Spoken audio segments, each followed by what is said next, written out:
Hello friends, what's up? I hope all are good and your lockdown is going well as well. So today I'm going to show you how to make a camera setup for your YouTube channel or for your Facebook channel.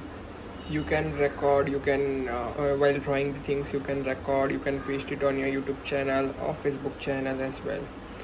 So you just require few things. Require some book, we require a pen stand. Once all the materials are ready, take the books, keep the stand on it. Later on, keep your camera screen like this. You can adjust it like as you want. Dun, dun, dun. We are ready. You can record your drawings.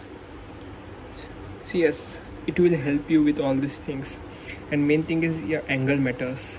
People can say your side angle from where you will be able to show your user how it's going to happen, how that video is helpful for them to learn that new particular sketch or new particular things what you are going to upload it on your channel.